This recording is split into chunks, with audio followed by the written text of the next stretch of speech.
Muy bien, hola, muy buenas tardes, muy buenos días, muy buenas noches, depende de la hora que nos vean. Aquí estamos otra vez con un episodio más de A través de la ventana de recursos humanos. Este sería nuestro episodio número 19 ya. Y por ahí pusimos un resumen en YouTube y en Spotify para que vean un poquito de la historia y cómo ha sido el impacto de este podcast en los diferentes lugares, inclusive a nivel mundial, ¿no? Porque se presenta el podcast y lo han visto en Estados Unidos, en Colombia, en diferentes partes. Y la verdad es que estamos muy, muy contentos de estar celebrando, pues prácticamente un año, ¿no? Con este podcast y extremadamente emocionados para tener un año de 2023 mejor todavía. Entonces suscríbanse, por favor, ahí en YouTube y Spotify a través de la ventana de recursos humanos. Y vamos ahora a continuar con nuestra presentación del día de hoy. Omar Navarro, socio o consultor de DT, ¿no? DT Consultores, DT Consultores, y Ernesto Huerta de Gencan Consultores. Vamos a presentar otro episodio más de mucho, mucho interés para todas las empresas. Adelante, Omar. Gracias. Ok, hoy tenemos con nosotros a maestra Raquel Picos Vega. Ella es licenciada en Psicología, licenciada en Derecho, maestra en Psicoterapia Gestalt Infantil, especialista en Psicoterapia Gestalt en adultos. Tiene un diplomado en Mediación, un diplomado en Psicología Forense, un diplomado en Derechos Humanos y un diplomado en Amparo por la Suprema Corte de Justicia de la Nación. Ha participado en diversos y múltiples cursos y talleres que la han formado profesionalmente en el área clínica y de la psicología jurídica. Ha sido ponente en diversos temas y talleres en materia de la psicología jurídica, mayormente en el área familiar. Del 2009 al 2023 fue psicóloga adscrita a los juzgados familiares del Supremo Tribunal de Justicia del Estado de Sonora, catedrática de la Universidad de Sonora en el posgrado de Derecho, docente en la Universidad Vizcaya de las Américas en la licenciatura de Psicología, psicoterapeuta Gestalt, da servicios de consultoría particular, atención y orientación a padres, orientación familiar, atención a menores en el área clínica, evaluación, diagnóstico y tratamiento. Y actualmente es directora del área de convivencias familiares del Centro de Convivencia Familiar y Servicios Especializados del Poder Judicial del Estado de Sonora y es miembro del Colegio de Profesionales de la Psicología en Sonora desde octubre del 2016. Bienvenida, Raquel. Platícanos de tu experiencia. Está, bastante interesante en esta área de la atención familiar, jurídica, que hasta licenciada en Derecho eres. Sí. Y egresada de la UNO aparte. Sí. ¿Qué más quieres en la vida? O sea, son colegas. Sí. Muy bien, muy bien. Bienvenida, Raquel. Pues adelante, ¿qué nos platica de tu experiencia? Se me hace bastante interesante sobre todo después de la pandemia, ¿no? Cómo tu trabajo puede estar impactando a las personas y pues, ¿qué ha sido de eso? ¿Cómo nos platicas de eso? Sí, creo que la pandemia ha sido un parteaguas para muchos, ¿verdad? Y particularmente en esta área de lo que es la gestión emocional, pues ha sido muy significativo el cambio, lo que se ha dado, porque ha impactado en las diferentes áreas de nuestra vida. Yo creo que no hay alguien que se haya salvado de los efectos de la pandemia. Definitivamente. Y particularmente en el trabajo más clínico me ha tocado pues tener unas experiencias, ¿no?, muy satisfactorias. Algunas de ellas me han sorprendido porque yo le digo a mis colegas, nunca había trabajado tanto en mi carrera profesional en todos estos años como de la pandemia hacia acá. Y algunos de los colegas coinciden, ¿no?, que también a ellos se exponenció el trabajo y bueno, pues ahí estamos.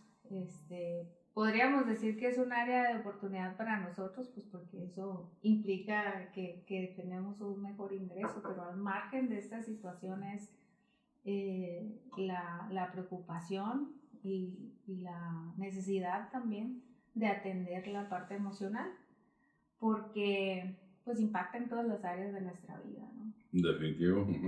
Y específicamente en el área de las empresas, que de unos años para acá me ha tocado estar trabajando con corporativos que tienen varias empresas, me llama mucho la atención cómo algunos de ellos que han venido apostando a la salud mental también de sus colaboradores, pues realmente han tenido muy buenos aciertos, porque me ha tocado ver crecer a chicos que iniciaron en la empresa pues con la ilusión de poder encontrar un nicho de crecimiento y demás, pero se han venido convirtiendo en gerentes, en elementos muy valiosos para la empresa, ¿no? Se han venido desarrollando ahí dentro. Sí, Pues, y que en algún momento llegaron conmigo pues era un servicio, una prestación que ellos tenían, y llegaron, no sé, porque tuvieron una ruptura amorosa o porque hubo alguna situación familiar, y de ahí nos fuimos con el hilito buscando y en la medida que fueron resolviendo algunas cosas empezaron ellos también a ser más productivos en su empresa, a tener como más interés en seguir creciendo, mejor relación con sus compañeros. Y yo de broma les digo, creo que me salen debiendo, le digo, en la empresa. Porque a veces le dan demasiado poquito. Sí, porque también eso representa un mayor ingreso para la empresa, porque si son ventas, por ejemplo, pues aumentan sus ventas, tienen ellos, van rompiendo sus propios récords.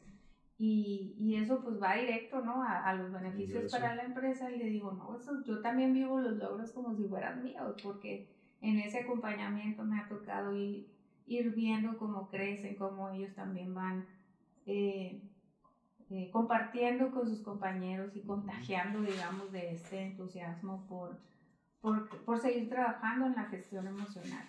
ahora, es interesante lo que dices. Quiere decir que la cuestión de salud mental y pues, el manejo correcto de las emociones tiene un impacto, por lo que estás diciendo, directamente a la productividad de una empresa. Sí, por supuesto, por supuesto. Fíjate, yo concuerdo mucho. Yo siempre he creído que si no te conoces, va a ser muy difícil que llegues a alcanzar tus metas, ¿no? Si no te conoces a ti Si mismo. no te conoces a ti mismo, ¿no? Y es un proceso que, bueno, yo lo he utilizado mucho, ¿no? Para hacer que alguien se desarrolle, que alguien crezca.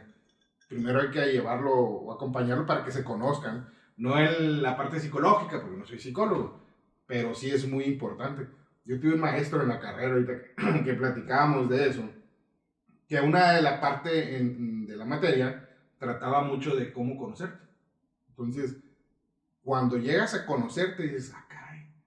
O sea, pues a lo mejor sí traigo algo aquí arriba que me afectó de mi infancia, de mi adolescencia, etc. Y eso es como un ancla, ¿no? Que te está deteniendo para llegar.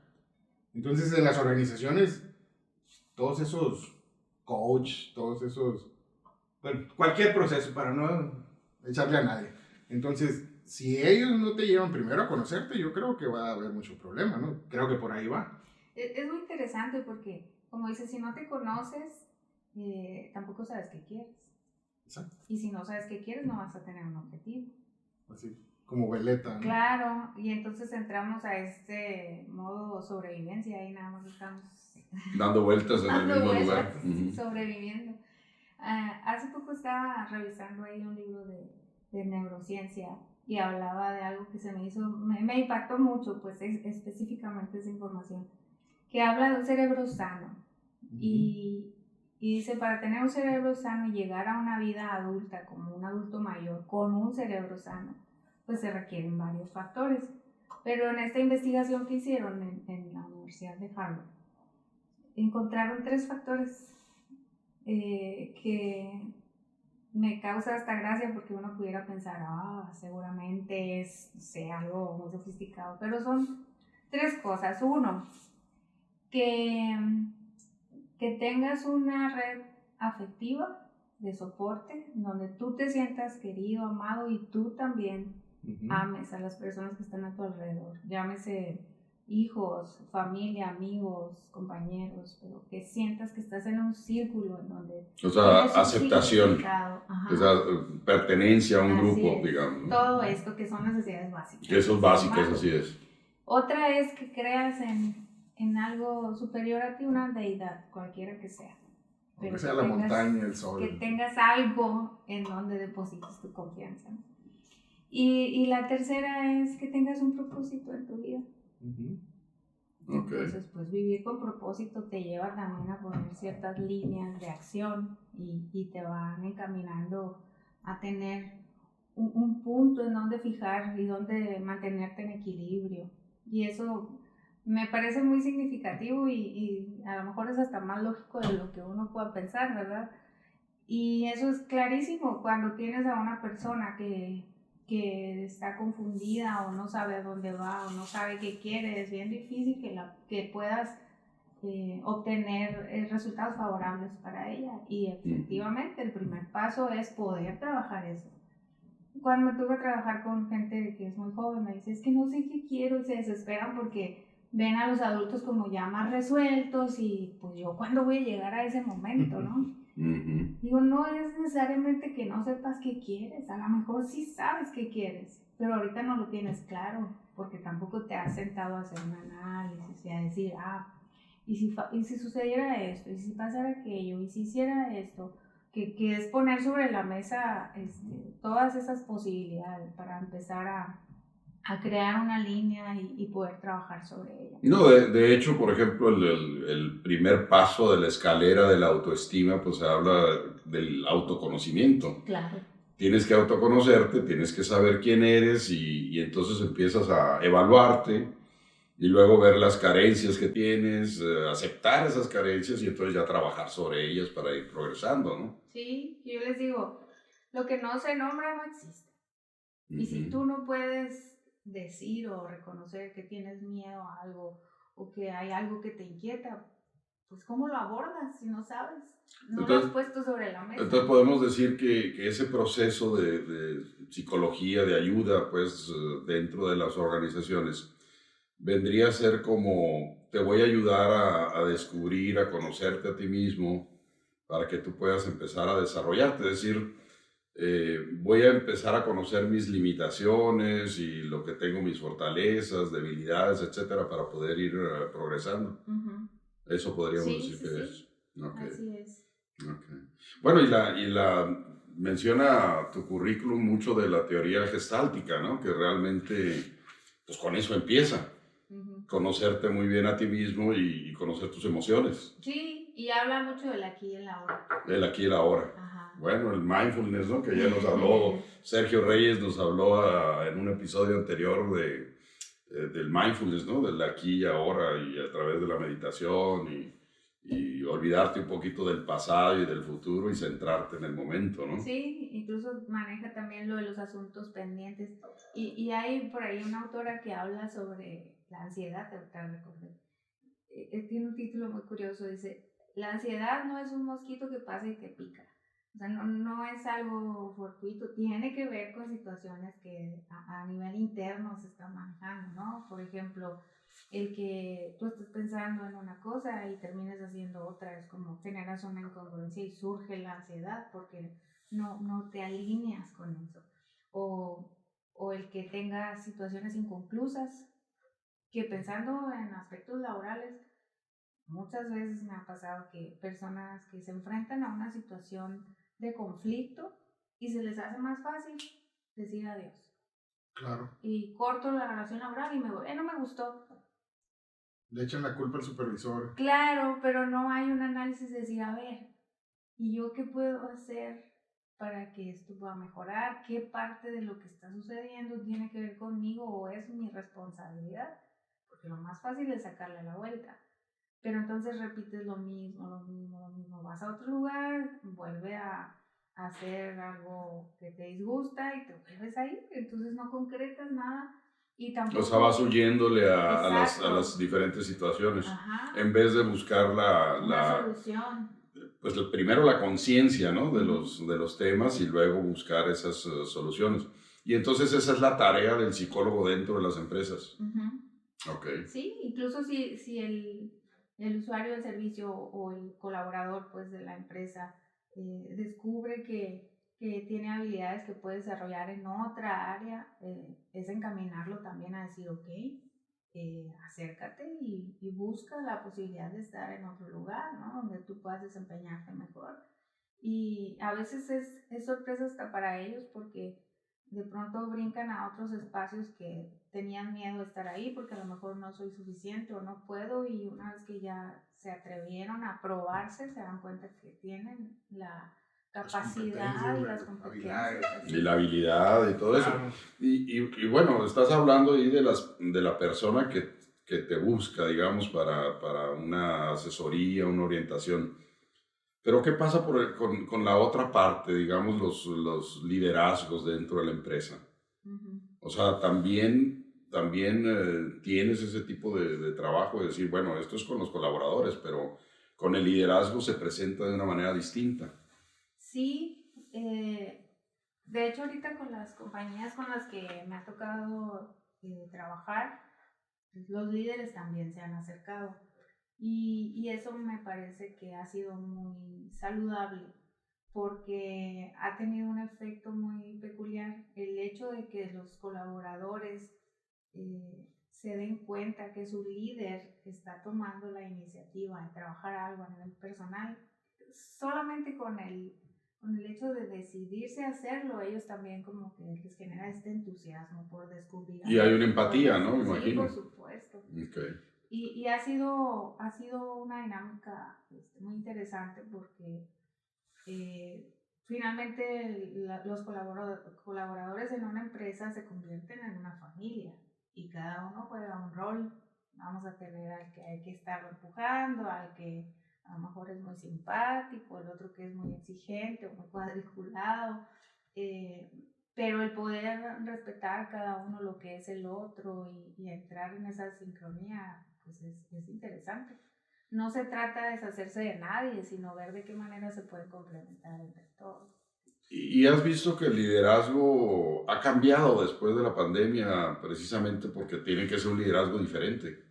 Sí, particularmente creo que el tema de la empatía ha sido muy significativo. Okay. Por eso al principio decía, yo creo que no se ha salvado nadie, ¿no?, de los efectos de la pandemia. Es como trabajar diferente ahora, Sí. ¿no? O sea, ya no es igual que antes de la pandemia. Sí. Okay.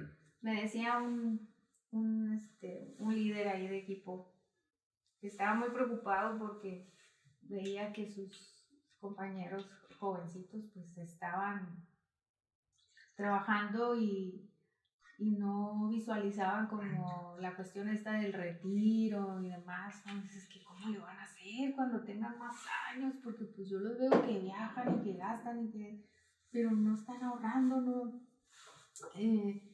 Y luego se queda muy serio y dice, bueno, seguramente van a encontrar alguna forma pero yo quisiera en este momento saber cuál es esa forma. Para hacerlo yo. Para hacerlo claro. yo. Entonces son modelos muy diferentes, pero efectivamente pues ellos van a trazar otras rutas. Y a veces eso es lo difícil, ¿no? O sea, ¿cómo haces que el supervisor, que el liderazgo, donde la mayoría no llevó, vamos a volver a la escuela, materias relacionadas con la administración? Hay nuevas teorías de cómo manejarlos. La pandemia nos trajo una bola de cosas de que ahora ya no puedes ser tan estricto, tienes que tener más tiempo para el bienestar familiar, para el tiempo personal, etc. Y la verdad es que nos formaron, los que estamos viejones, en otro estilo de liderazgo, ¿no? Viejo. Me veo, pero no estoy. En otro estilo de liderazgo, ¿no? Entonces, adaptarse a ese cambio es muy difícil. Si te adaptas, aparte tienes que aprender a lidiar con esas diferentes personalidades, ¿no? Todo lo que hablas, el que tienes que empujar, el que tienes que jalar, el que tienes que dejarlo solo, el que tienes que supervisar más. Y todos quieren que sean parejos. O sea, quieren... La teoría de que tenemos que ser parejos con todos, la aplican a eso y es cuando tienen esos problemas, ¿no? Y tenemos la gran renuncia a todo este tipo de cosas, ¿no? Ahora todo el mundo busca ser freelance, etcétera, y empiezan a renunciarte, ¿no? Entonces el problema es ese, cómo trabajamos o cómo trabajas con esos supervisores para que entiendan que tienen que modificarse. Pues. Hay un término que se usa en cuestiones de derecho, que se le llama el trato diferenciado, que es algo que se contrapone con la cuestión de la discriminación.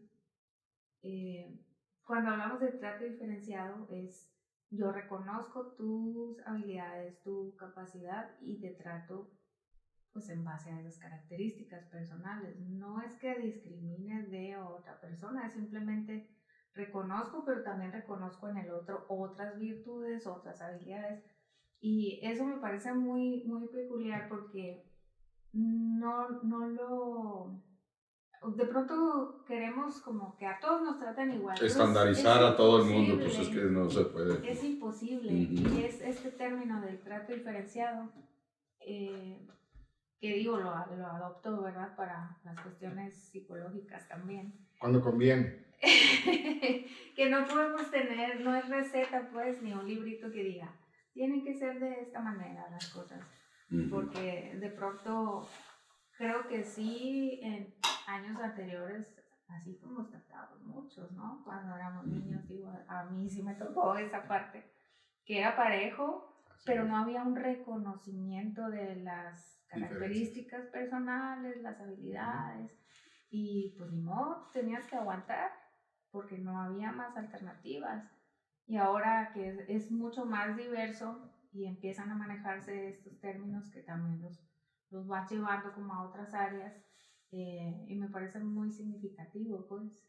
Sobre todo las empresas que puedes ir valorando como eso que tu colaborador puede aportar, que a lo mejor tú no lo consideraste, pero el otro trae estas ideas y ¿por qué no analizarlas? Puede ser algo útil, algo bueno también para la No, pues mira, primero dicen que hay 85 millones de células diferentes entre cada una de las personas, entonces obviamente somos diferentes todos, hasta los gemelos, ¿no?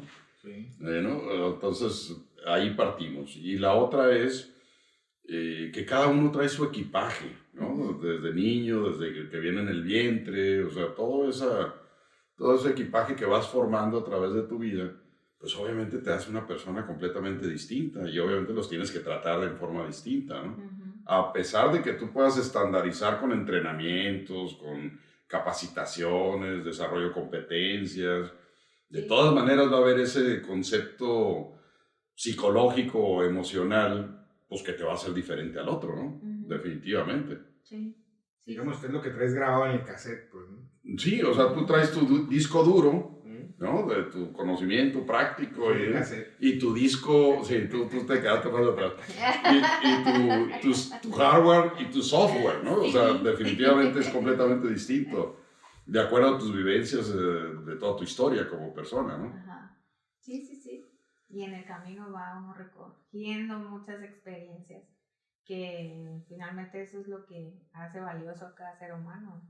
Y eso es lo importante, o sea, ¿cómo trabajas con esos líderes entonces primero para que reconozcan que hay diferentes, que cada quien tiene diferentes conocimientos, experiencias, habilidades y poder llegar a una estandarización en el trato, es decir, igualitario pero diferenciado, ¿no? Sí. O sea, eso es lo difícil. Hay varios abordajes. Específicamente yo trabajo más la parte emocional, psicológica. No me voy tanto a los aspectos organizacionales, que eso es otra línea de trabajo en donde ya... Y otro impacto, ¿no? Sí. Y ellos abordan más las cuestiones de liderazgo en el trabajo en equipo, cómo trabajar, por ejemplo, si van a trabajar ventas, los temas son muy... como muy estudiados y muy específicos, dirigidos a lo que ellos quieren lograr en la empresa. Muy técnico, digamos, el entrenamiento, la dirección. Mi trabajo no tiene nada que ver con eso. No, tu área es el aspecto social, digamos, de la persona. Específicamente la parte emocional del colaborador. Todo lo que tiene que ver con la gestión emocional, y ya ellos tienen sus cursos aparte, ¿no? De otros temas. Pero específicamente yo trabajo toda la parte emocional y psicológica directamente. Y entonces ves que esa tarea dentro de las organizaciones se está haciendo más. ¿Sientes tú eso? Que ahora es más necesario hacerlo. Sí, y yo creo que rinde también muy buenos frutos.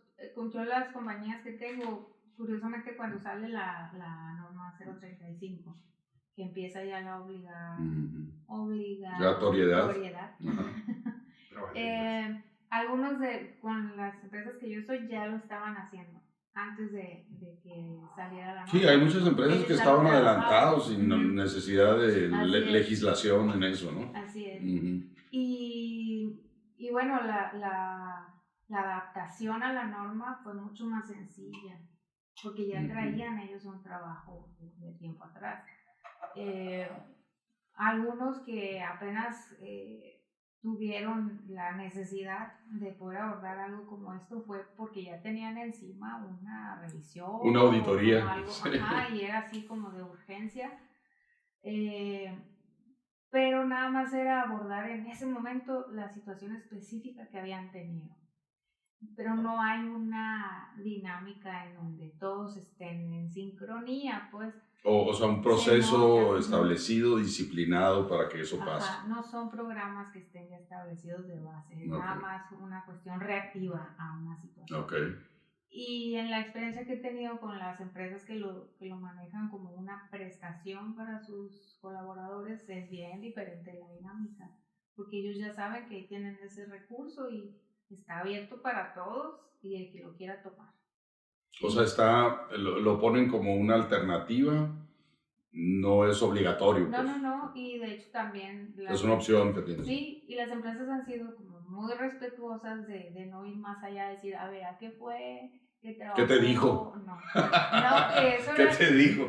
Fue una dinámica muy curiosa porque al principio yo iba a las empresas y me presentaba como una persona que iba a estar brindando el servicio y yo los veía así y cuchicheaban y estaban ahí como que les daba risita y el nervio de que es un espía y sí, cuando llegaban era la reserva de que si no, de abrirse. Que sí, porque a lo mejor iba a darse cuenta. Pasar un reporte. Su jefe directo. Sí, pues. Entonces, mi speech era, a ver, vamos cuadrando esta situación. Tú tienes un servicio, es una prestación. Yo lo único que informo es qué día viniste, a qué hora viniste o cuántas veces viniste en el mes. No más. Y además es confidencial lo que me vas a decir. Totalmente. Es como una cita médica, digamos. Que digo, psicológica, pues. Sí, pero... así es. Entonces, en el momento que ellos fueron sintiendo como esa confianza de que esta información no permeaba, pues empezaron también a tener más confianza, a exponer más cosas, trabajar en el personal, y ellos mismos fueron invitando a sus compañeros a decir, pues mira, ves, este servicio, y ahorita ya para ellos está normalizado, ya ni siquiera es la psicóloga, con Raquel, es como... Ya es mi compa. Sí. No, porque pasa a otro término, ¿no? Sí. Algo más cercano, digamos, con más confianza realmente. Sí, ya no lo ven como algo amenazante, pues. Exacto. Y se ha hecho como parte de su rutina. Hay algunos que me dicen, voy a venir cada 2 meses para mantenimiento, porque ya tuvieron un proceso, ya trabajaron algunas cosas y es como que cada cierto tiempo se vuelven a reportar y van. Nada más, y así me dicen, ese es mantenimiento. Pues ya prácticamente están dados de alta, pero pues ellos quieren continuar y la empresa no les niega esa posibilidad, ¿no?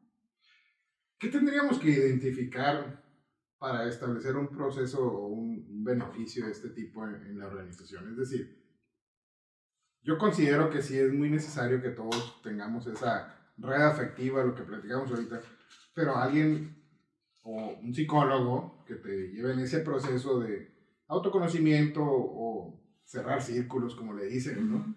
Para que pueda ser más productivo. No necesariamente pensando en que la empresa va a tener más utilidad, pero sino que vas a tener empleados con bienestar. Entonces, ¿qué tienes que identificar o qué lleva a la organización a establecer un beneficio o un programa de este tipo, ¿no? ¿En qué tenemos que fijarnos? Yo creo que lo primero es que quienes estén en el área directiva estén convencidos.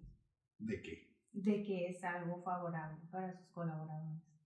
Porque si lo ven así como una obligación, pues ellos también se frenan. O si lo ven como dices tú, de una prestación adicional, pues tiene costo, ¿no? Y entonces mejor no.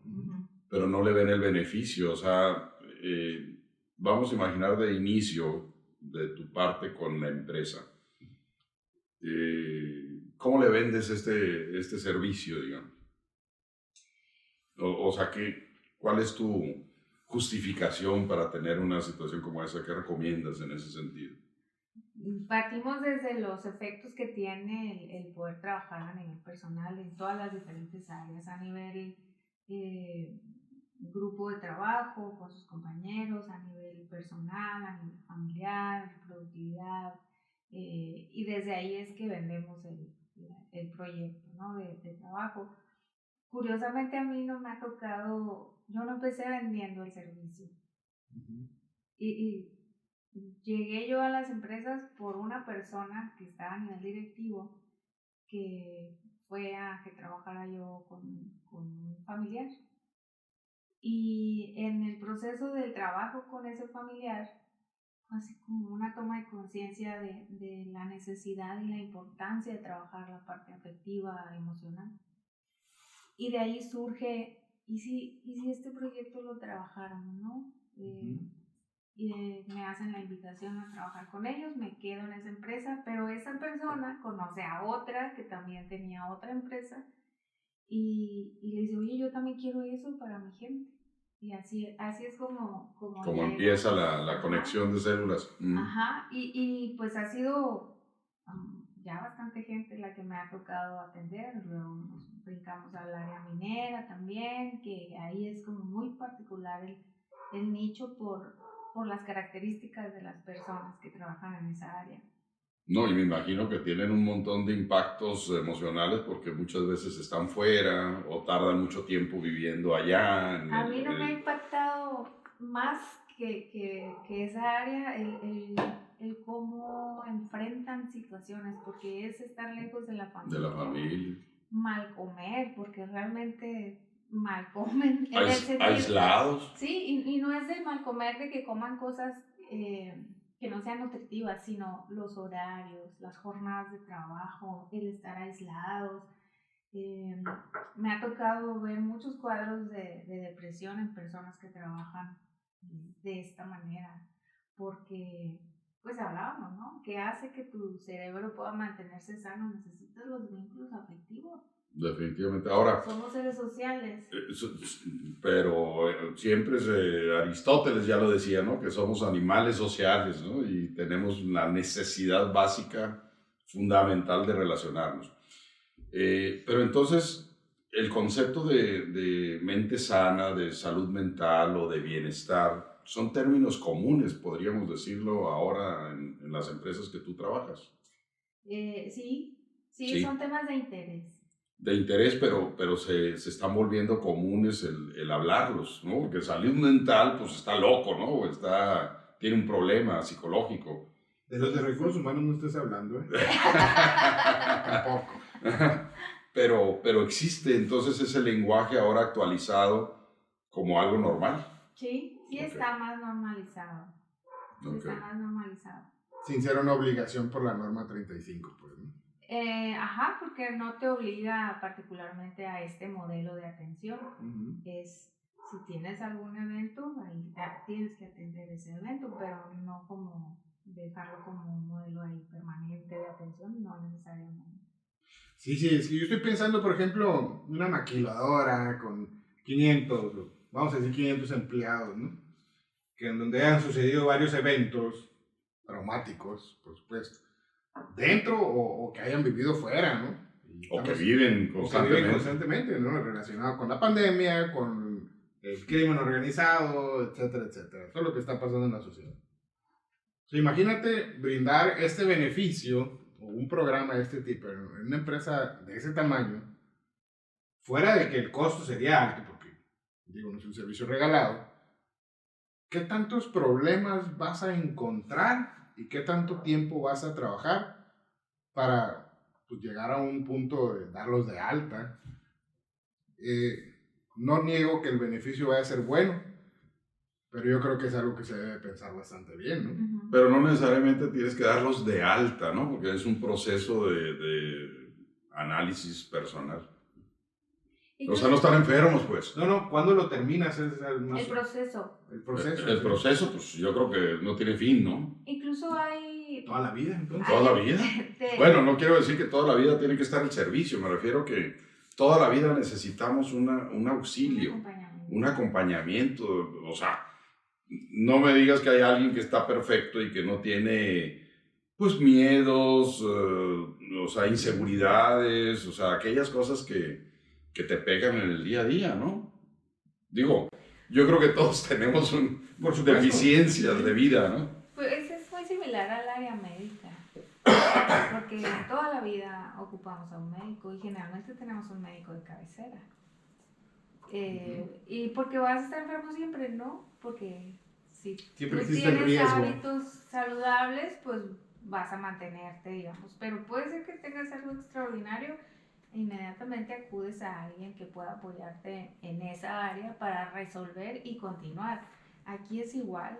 No es que estés de manera permanente, pero a lo mejor surge una circunstancia nueva y pues la atiendes, sales de eso y continúas. Creo que todavía hay mucha resistencia en las personas en ir con el psicólogo porque sigue siendo un tabú. Estoy loco. Ajá, es que, ay, pero ¿qué te pasó? ¿Por qué quieres ir? Pues precisamente porque estoy consciente de que necesito hacer Me pegaban cambios. de niño y cosas así. No, estoy de acuerdo, estoy de acuerdo. Y tampoco nos anclamos en cuestiones pasadas como para ver, es que el determinismo, ¿no? Que es que si de niño te pasó esto, quiere decir que de adulto, pues no necesariamente. Antes se pensaba que no había la plasticidad cerebral, que no había renovarse, y de unos años para acá, pues está más que comprobado que sí hay, sí existe. Completamente. Ajá, Completamente. y podemos hacer modificaciones, siempre vamos a tener la posibilidad de hacer modificaciones mientras estemos con vida. Sí, es que estaba viendo no sé si, supongo que sí, que conoces el sistema de Tomatis, ¿no? Por ejemplo. Uh-huh. Es impresionante cómo cualquier persona de cualquier tipo de extracto social, pues tenemos nuestra corteza cerebral muy estructurada. Y entonces hay gente que tiene problemas en la parte de acá, que tiene que ver con la organización, con el control de la vida. Hay gente que tiene problemas aquí, que tiene que ver con la toma de decisiones, la resolución de conflictos. Y hay gente que tiene problemas acá en frontal con la cuestión de liderazgo, de conocer quién soy yo, o sea, conocer mi ser. Entonces, y todos tenemos alguna deficiencia en la vida, pues, ¿no? En ese sentido. Entonces, ¿cómo te tratas? Hay quien no se trata nunca. Uh-huh. Sí. Y la recomendación es que cada vez la gente se tiene que tratar más, uh-huh. ¿no? Esa es la recomendación que existe. Algunos estamos viejos y dicen que chango viejo no hace maroma nueva, ¿no? O que esa madera ya no va a agarrar el barniz. ¿No? O sea, son cosas que... Y si hay maderas que no agarran el barniz. Que no agarran el barniz nunca, ¿no? Pero creo que es un tema que no es nuevo, pero que mi pregunta sería, ¿qué tanto lo estás viendo tú como que está apareciendo más esa necesidad en las empresas, por decir algo, ¿no? En cualquier extracto, pero enfocándonos a las empresas. Yo creo que es una necesidad que está creciendo, ¿no? ¿Cómo lo sientes tú, por ejemplo, aquí en Hermosillo? Definitivamente sí. Yo tengo ya algunos años en el servicio público y curioso porque nunca había hablado así de que tengo años trabajando. Pero veo ahora las generaciones que están acercándose y me sorprende porque alguna vez alguna compañera decía, sí, nosotros hacíamos los escritos con una máquina de escribir. Y yo no me imagino ahorita utilizando una máquina de escribir para hacer tantas cosas que tenemos que presentar en un día. Y no sin embargo ellos sacaban... Sí. Entonces vienen aportando los chicos nuevas habilidades que han venido desarrollando, porque ya traen otro tipo de estimulación también. Y creo que lo importante aquí es dejar de satanizar estas nuevas prácticas o estas nuevas formas. Escuchaba que hasta el uso de los videojuegos es algo útil en el cerebro, pero si le ponemos las cruces porque, es que es muy malo para el cerebro, espérate, sí tiene algunos beneficios. Inclusive el uso de la tecnología en general, ¿no? Claro, la situación aquí es qué uso le vas a dar, cómo vas a administrar eso. Ahorita que hablaba de las zonas cerebrales, tenemos nosotros en la corteza prefrontal es como lo más nuevo, digamos, todavía mucho que investigar a nivel cerebral. Pero termina de desarrollarse cerca de los 25 años más o menos. Estamos hablando de que es ya un chico universitario que ya egresó de la universidad. Entonces,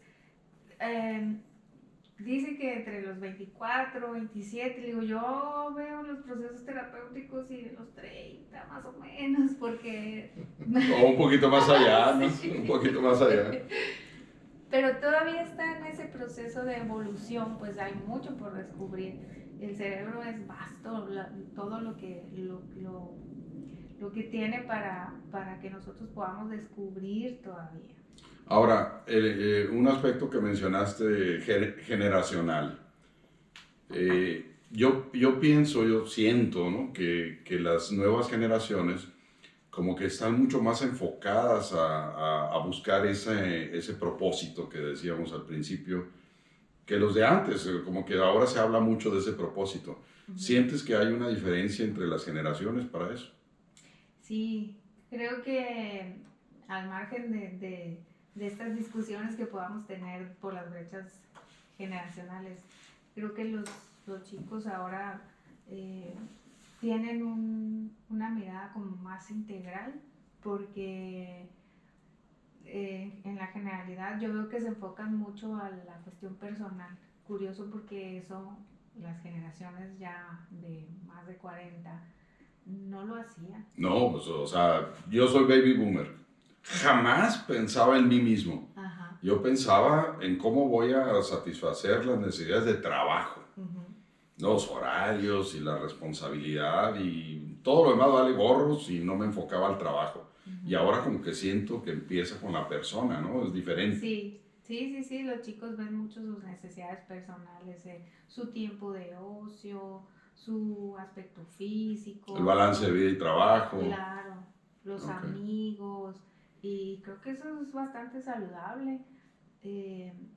Pues sí, hay grandes diferencias, pero igual recuerdo cuando éramos niños y observábamos, a mí me tocó tener una bisabuela que falleció a los 105, y entonces mi bisabuela decía, ¿y eso qué es el palo hueco? El refrigerador, ¿no? Porque pues a él no le tocó el refri, cuando ya le tocó pues no entendía esa cosa que era, ¿no? El palo hueco y cosas así, y se me hacía a mí, pues qué gracioso, pero ahora empiezo a ver a los chicos como el uso de la tecnología y demás, y digo, híjole, creo que ya pasaron los años.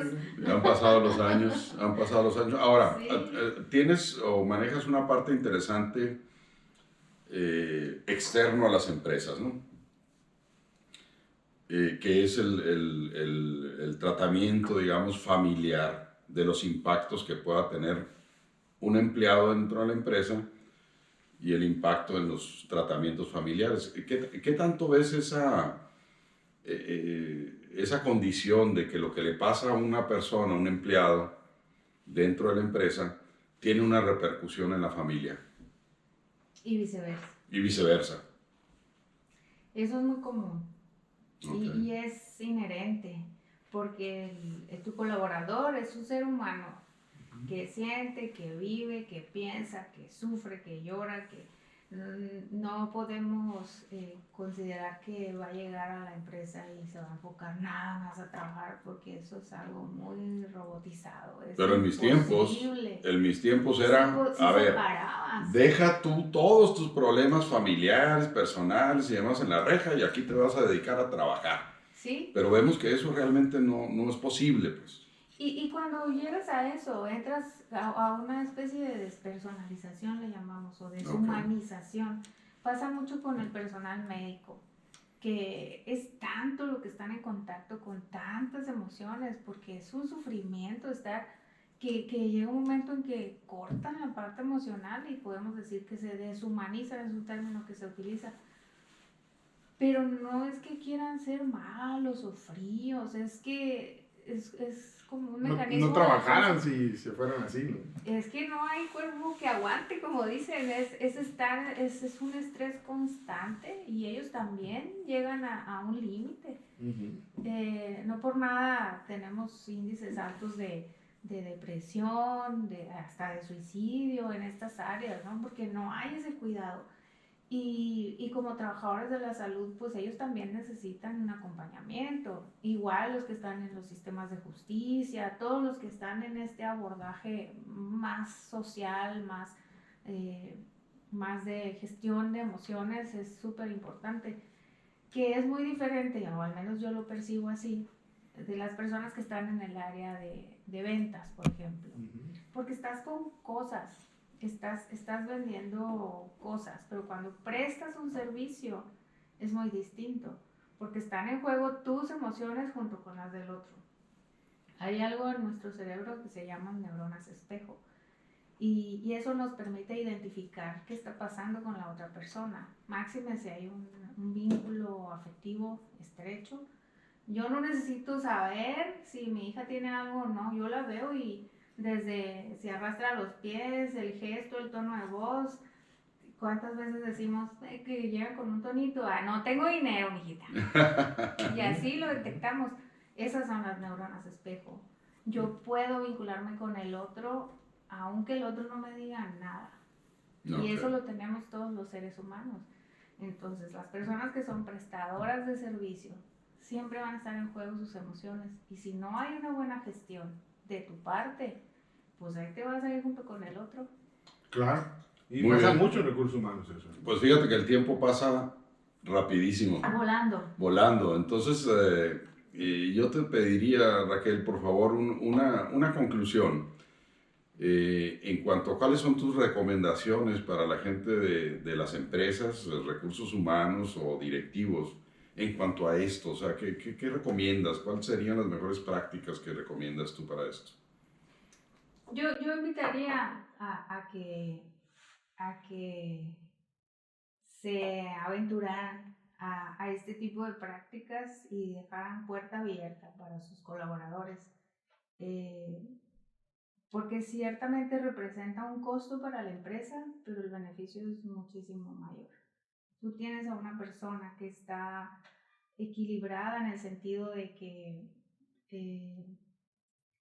tiene atendidas todas sus áreas, y va a ser más productiva, va a estar más atenta, vas a tener menos riesgos en el trabajo, vas a tener una relación más armoniosa con sus compañeros y por consiguiente pues eso va a ser redituable también para ti como empresa, ¿no? Repítenos los 3 conceptos que Harvard establece para esto. Tener la creencia en alguien superior, poder depositar tu fe, tener un círculo afectivo en donde tú ames y te sientas amado y tener un propósito en la vida. Excelente, muy bien. Pues muchas gracias. Omar, ¿algún comentario? No, agradecerte, qué bueno que estuviste con nosotros. La verdad es un tema muy interesante, es un tema fuera de estar de moda o del que se hable mucho, es un tema muy importante en las empresas y es cierto, o sea, no estamos volteando a ver esa parte, ¿no? Estamos volteando a ver solamente la parte de procesos, la parte de transacciones, ¿no? Y no estamos volteando a ver esto. Y es algo sumamente importante. Te agradezco mucho y pues ojalá un día de estos te volvamos a invitar. Con Gracias. mucho gusto. Muchísimas gracias. Salud. Salud. Porque estamos en un bar. Salud. Y ahora pues tequilita así para el frío. Agradecemos mucho tu presencia, un episodio bastante interesante, con mucha profundidad, como que se requiere platicar muchísimo de esto. Y creo que fue muy valiosa la información que nos proporcionaste. Muchísimas gracias. Amigos, vean este episodio, suscríbanse en YouTube y en Spotify para que puedan escucharnos. Que puedan aprender, porque de esto se trata este proceso, ¿no? De transmitir conocimiento de gente experta, que tienen experiencia y que pueden recomendarnos pues, cuáles son las mejores prácticas y las mejores formas de hacerlo en nuestros días. Muchísimas gracias. Gracias a todos. Feliz vida. Nos vemos pronto. Gracias.